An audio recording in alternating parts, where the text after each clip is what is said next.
Good day everyone, I hope you're all well. Welcome to our 6th chapter and video, which will be documentation and annotation. In this chapter, we'll just be covering rooms and areas, as well as schedules and legends, annotations, detail callouts, and sheets within Revit. This chapter just follows up from the modeling side of things, in the sense of just kind of adding more detailed information to your drawing. So I will send you guys just some of the Revit files and packages, just so you can kind of get a good understanding of what level of detail and information we'd like you guys to be at. So you can see here, this building has kind of all the elements that we have already discussed incorporated in it. So if I go into floor plan here, now I'll just kind of start to look at the actual floor plan. So the first thing we'll cover will be the rooms and areas. Rooms are special Revit elements. They're not physical geometry, but are a boundary defined by the surrounding walls that carries data, much like a room name, number, and a calculated area. Once placed, you can use color schemes to automatically color code your plan by room, department, or any parameter you choose. A common way to visually communicate space planning. So with that, to prompt the room area, you'll just come here under architecture. So you can see here now we have our building that exists with all these relevant spaces. So you can see here, this already has a room incorporated to it. So if I just delete this, I'll just delete that. So once you have actually kind of placed this, you can see here, you're able to also create a tag. So I'll just highlight this. This is the room space that is existing. So if I select this, I'll just delete it, and then we'll just add it again from scratch. So we'll come here to room, and we'll say room. See here, when you highlight and hover over a certain space, you do get this prompt. So you can see you're not able to place it here because there is already an existing room. You can place it, albeit there isn't already existing room, so we'll do that. But in this space, there's no existing room, so we'll place it there, and you can see that's where I placed it. So you can just call that room office at the 1 and 5. So we'll just delete it again, just so we can create it from scratch. So room, here. Just highlight this and say office, change the name tag, and then say 105. So in another instance, when there is no tag to the actual room, we'll have to actually just add the tag yourself manually. So I'll just kind of remove that tag. So you can see here, usually just create this room, and it'll also have like its sort of tags here. So you can see this is the name and kind of the number that you've actually tagged to it, but it's not existing currently. So you'll come here under room tag, and you'll just say here, and then you'll say tag room, and you can see there now you can tag the room. With tags as well, you are able to change the type of tag that you want to use. You can also use like ones that include an area or volume, which is not computed because it's currently not placed. But yeah, for now we'll just use a name and a number. So you can see here, with these elements, you do have to actually load them into your Revit file. So you can see here, if I go up and under insert, and if I go to family, I can come here and I say UK. If I just search here, and I can search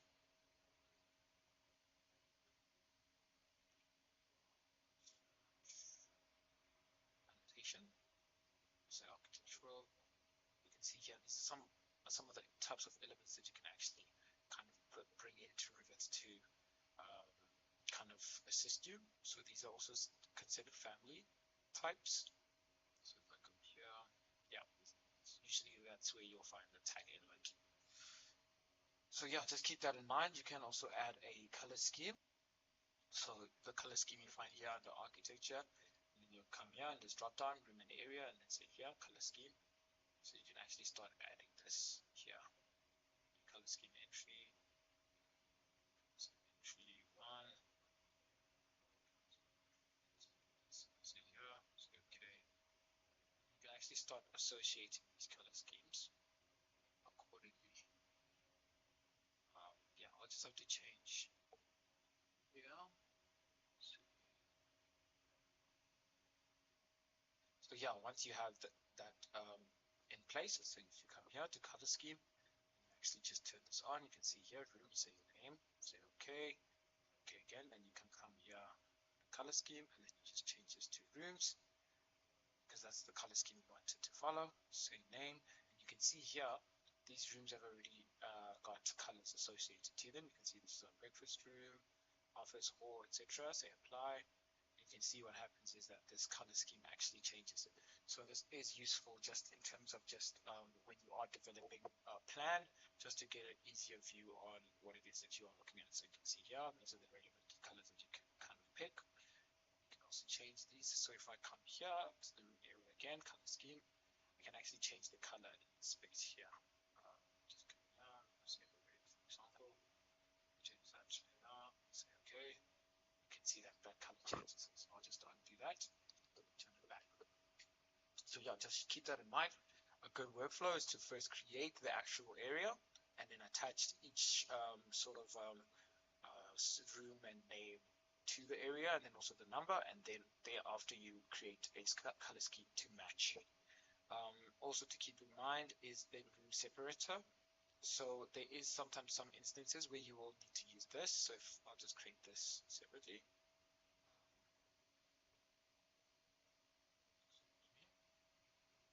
I'll just do it here. So if I use this room separator, I can actually create a separate room space by drawing this accordingly.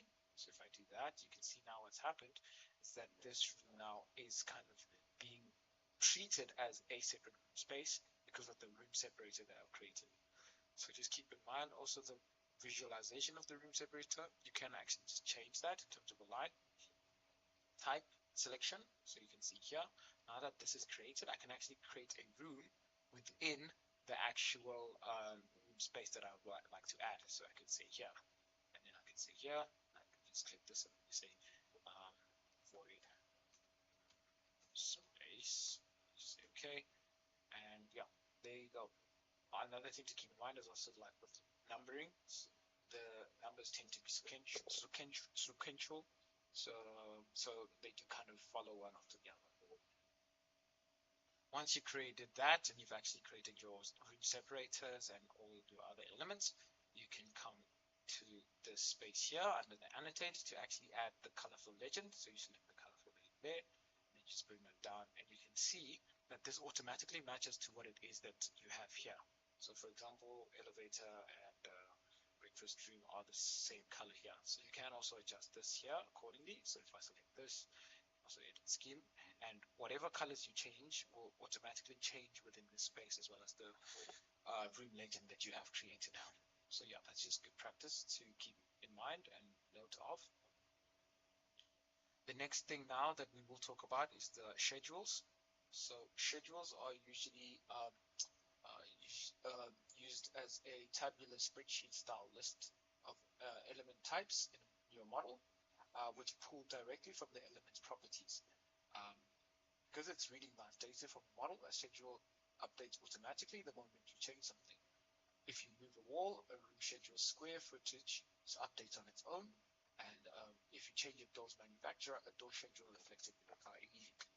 So I'll just close this here. So you can see here, this is the schedule space here that is existing.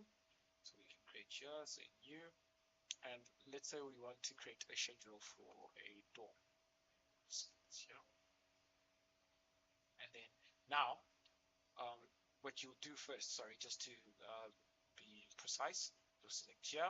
So select the schedules that you'd like to create, and we already do have kind of maybe window and door elements, so we can use either or. So we'll come here and we'll say new schedule. Now here you select the type of elements you want to actually focus on. So we can maybe say door, and then just say construction. In this space, what we do is we add the fields of information that we'd like to include within the schedule. So for example, I'll say I would want a manufacturer, maybe I want a monk, I want the type of the door, the width as well,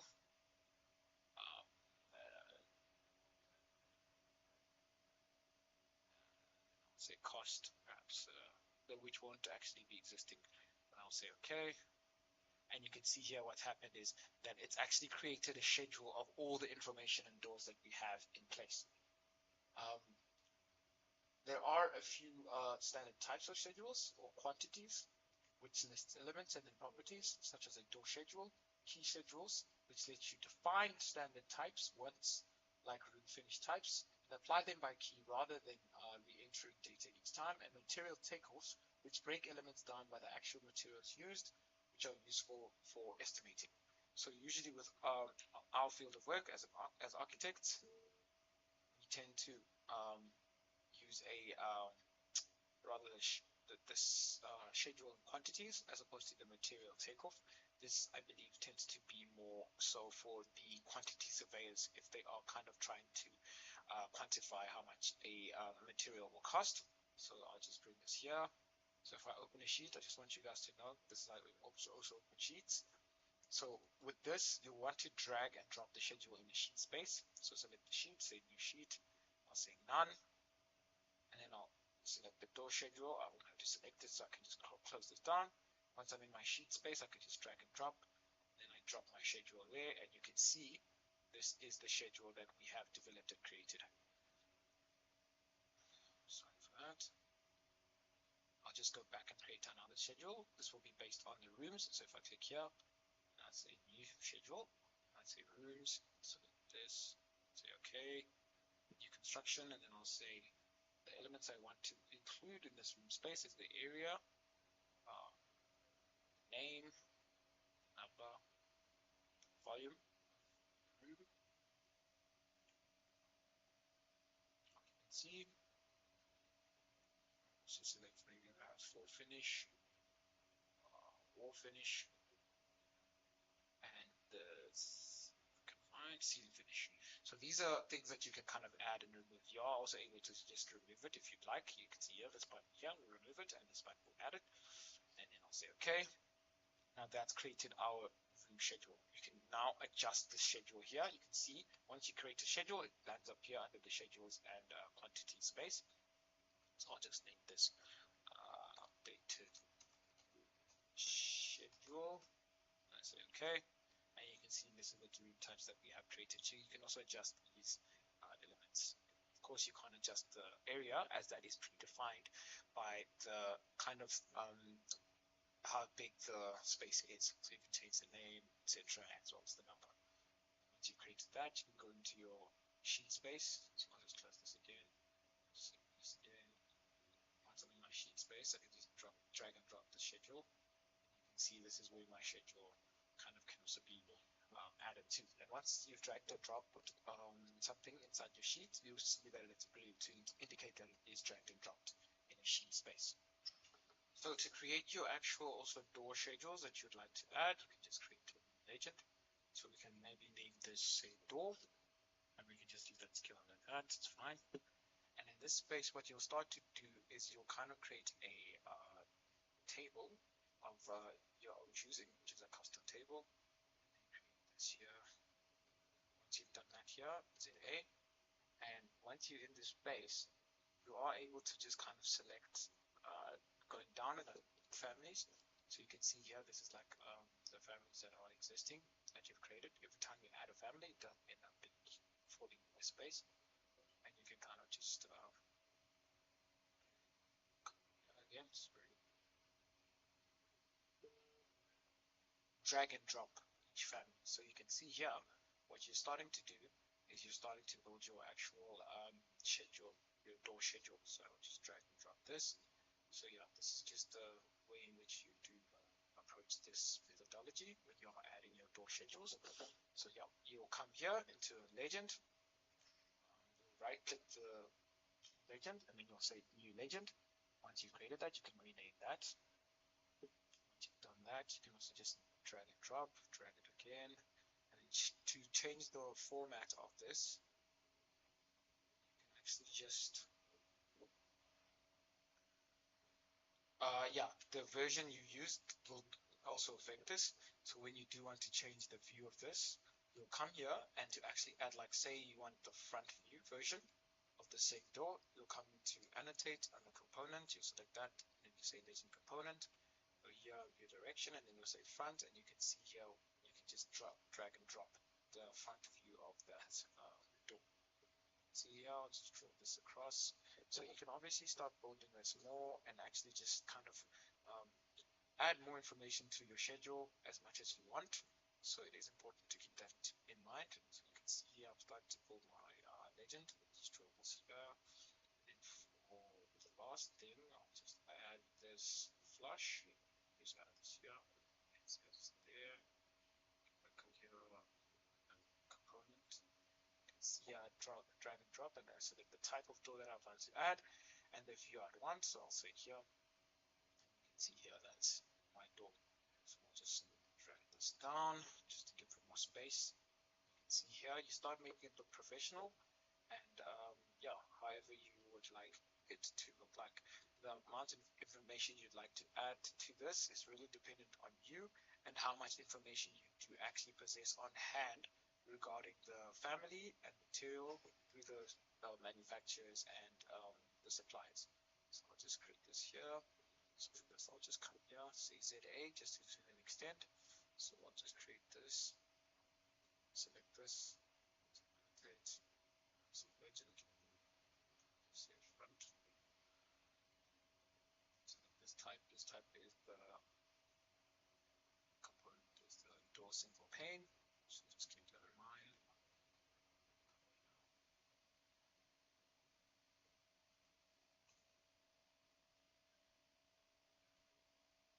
Just drop this here for now. Just drop it down there. So yeah, just to make it look neat, just make sure you use the align tool, whatever other elements you are privy to. Yeah. Yeah.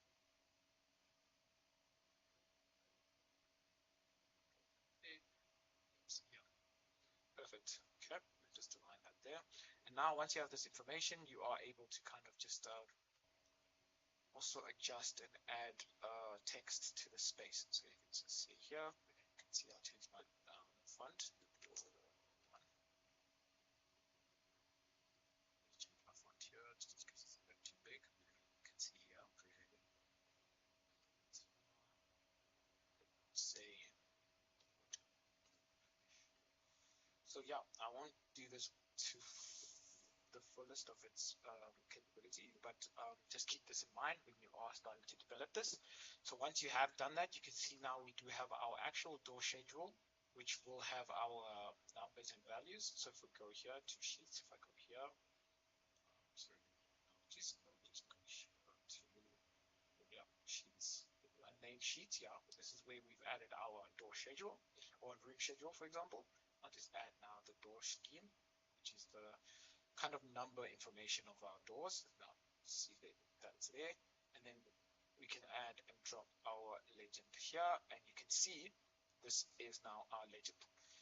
When we are in the sheet space, we do have this option of including a title, so we can select this. Either we would like to just kind of include the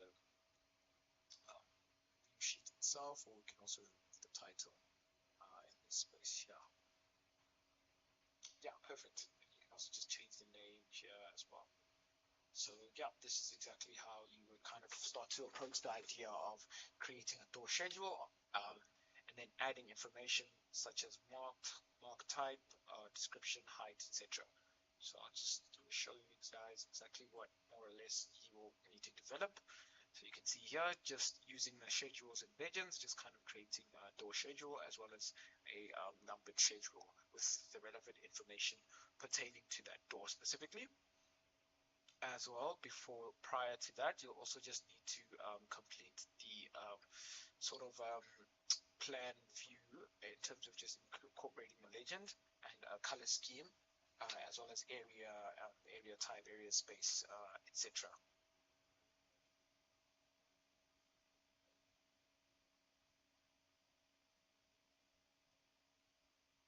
Okay, awesome. Once done, our next topic will be the dimensions and annotations.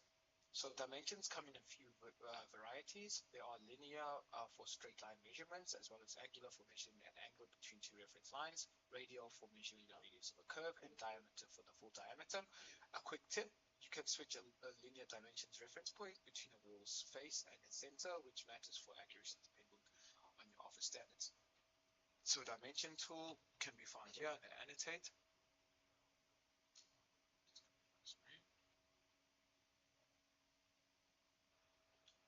annotate, you can see here, these are the various types of dimensions you can get. So you can say angular, for example. So if I come here and I just do that, you can see I click the same 2 points, and you can see that it appears.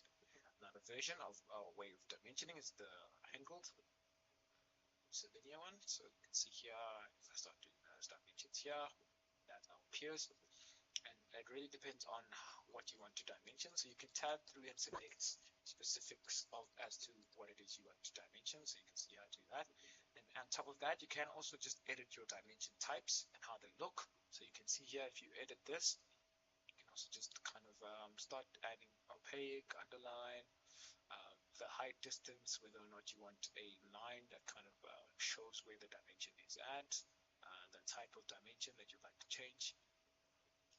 Keep in mind, when you do change a dimension type in terms of annotation, then it does actually affect the entire kind of program space. So I'll just undo that. I'll just keep it back to normal. So just keep that in mind. You are able to just kind of play around with the dimensions in space, and then just also just get used to dimensioning these elements. Then another thing which is also important is the tagging. Tagging is how you label elements on a drawing. You can tag by category, which tags one element at a time, while tag all, not tag sweeps through view tags every instance of a category in one go, which is also a huge time saver. There's also a material tag specifically for calling out the material or a surface component. So to tag elements, you go here under annotate, and then you can just say tag by category. You can see here. Now, when you do hover over this, it does actually tag. Usually with this, it is best to kind of tag elements that are mainly kind of like windows and doors. As architects, we don't tend to tag walls, as we are tagging elements that we are trying to keep track of. Again, similar with the previous dimension tool, you are able to edit the type of tag that you do use. You may also need to just kind of use the insert button to load in other types if you are not happy with the ones that are current. So you can also see here, if I select this and I say remove leader, you can see here now that leader is actually gone. And as well here with this type, this door tag, I can also just remove this leader, and you can see that that leader is also gone, but you can drag it here. As you can see here already, these elements have been tagged. So yeah, just go within the small space and also just get used to tagging walls and windows and door elements. And then the next thing we'll talk about is the detail callouts. A callout lets you draw a box around a portion of an existing view and generates a new separate view of just that area. It is typically at a larger scale, so you can add more detail annotation without cluttering your main drawing. This is how you produce enlarged plans and raw section details. So just to keep that in mind, we do tend to use callouts in section view. So I'll go to a section view, I'll double click this, and I'll just change the scale level. So I want to just try and get as much detail as we can. You can see here, this is on top of the parapet.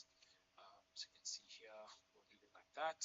So if I wanted to get a call out of this, I'll come here under view and say I want to get more information as opposed to just a section view of this. I'll come here under view and I'll select this call out. And I can create a custom call out shape. So if I do this, I go like this, I can create like an L shape like this.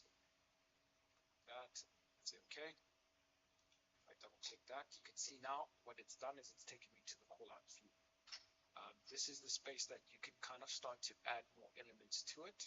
So in this space now, once you've created that, you can see that the callout section is created under this section space here. I can also change the name.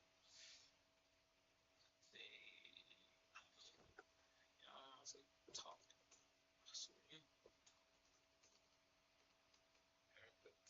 Say okay. And then in this space, I'm able to kind of start adding more detail. So this is the beauty of Revit. You don't necessarily have to kind of draw line by line, or just adding elements in the sense of just kind of information in an annotative manner. because we haven't necessarily drawn anything as of yet. We just simply just drew a section through it. And if we want this to have more information, we now start to um, draw our own information. And this is good for whatever level of detail you'd like to show on your drawing. So you can see here there's an installation. I'll draw this installation across here as well. You can see here, I'll just come here and detail, or even perhaps region. So if I say region and say cross hatch, you can see here, if I draw this here, so this I'll have to just draw a square. So I'll draw this here as a square. I'll say okay. So another thing to keep in mind as well, if you would like to not have these lines kind of reflect, you can highlight these lines in this view and come down here, come here on the line style, and then you can just kind of pick the line style type that you'd like. You can say invisible if you don't want those lines to show, and you can adjust that accordingly. So you can see here now we have our detail. So if we zoom here, we can start seeing a little bit more detail. So I'll just create another type. So say there, and perhaps let's say, for example, wood. Just go through here. Just make sure you do enclose it. So keep that in mind. It does want to be enclosed as opposed to the insulation, which is just drawn. And say okay, and you can see the type of material that we're looking at here. So the level of detail obviously will change according to what scale you'd use. Apologies, this is just in imperial and not in metric. But yeah, you can see here now you start seeing the level of information and detail, that concrete, that's insulation, that's wood. So yeah, just keep that in mind. And then you can also just start using material tag. You can see here when I come here under material tag, I can actually just press this and I start actually creating my details. So for example, say here, select this here, select the type.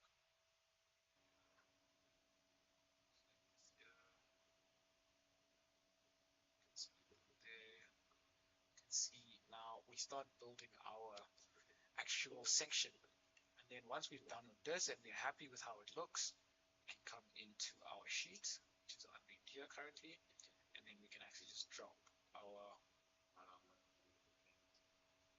kind of call out view there. You can see there, that's our call out view, which is starting to look good. And then we can kind of develop that further. So with this as well, you just get used to it and just start drawing as you see fit. Perfect. So for level of information and further development, I'll just need you guys to also just complete this task. Just start kind of developing. Doesn't necessarily need to be exactly like this, but just create a wall and draw a actual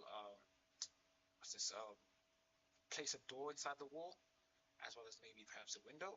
Once you've done that, then you can start kind of creating a call out section, and then you can start labeling and detailing and adding dimensions and other sort of annotations to it, just so that you can start getting a better feel of what this is supposed to look like.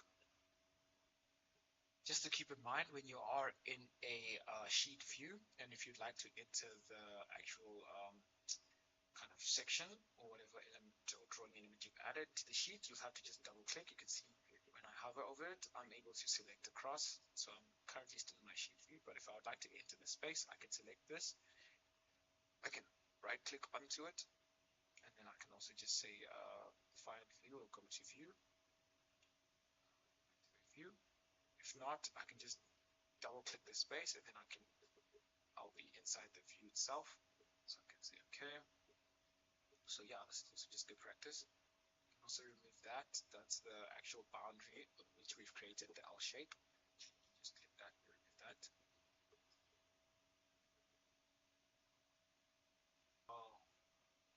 Okay, and then you can also just start playing around with this. So if I select this and I want to edit it, I can also just do this. So it creates, I'll create the zigzag just to kind of create that break line point. So if I select this, select that, just do that as well, and draw it across.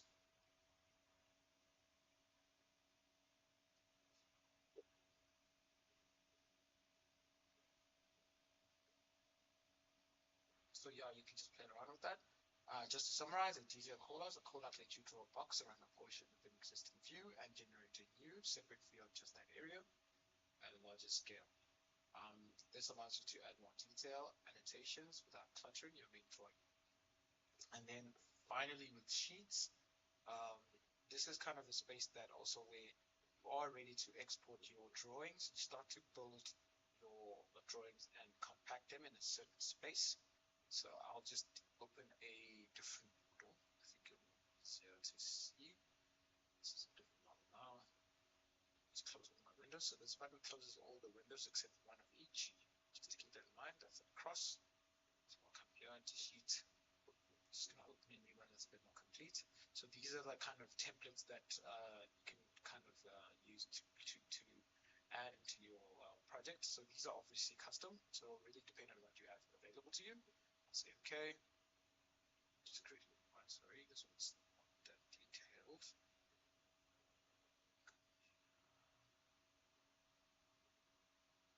Perfect. Okay, cool. So this is now a title block that you can actually add and create. So you can see here, this title block actually has a lot of information to it. And you can start to adjust and relatively change information within this. So if I select this, I'll just say edit family.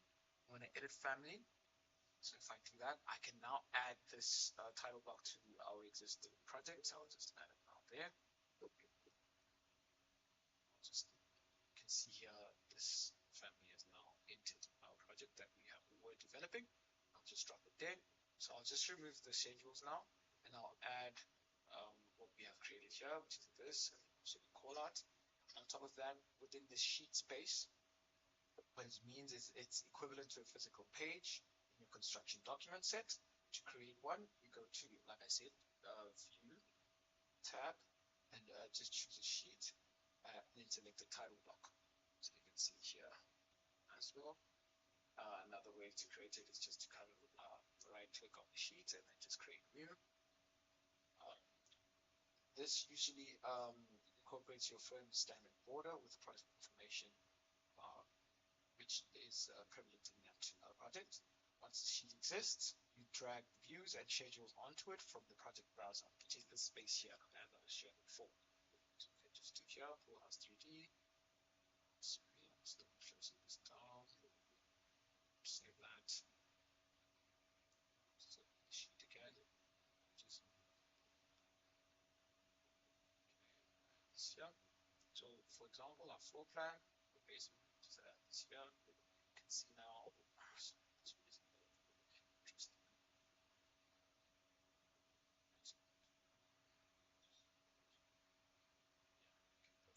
And this one. So if I add floor one here into the space, you can see here now it is added. So another thing to note, just keep in mind the size that you do pick.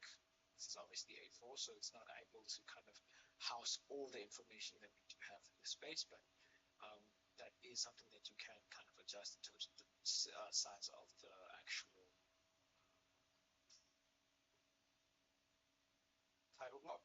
And then as well, here is another kind of section that we've also developed. Yeah, once the sheet exists, you drag views and schedules onto it from the project browser. Two more things worth noting is revision tracking, which lets you log and display revision clouds and revision schedules directly onto your sheet. Remember, drawing changes after issue and printing, which you will do straight from within Revit once your sheet is ready to print on. So I think that is going to be here. I'll just open this quickly.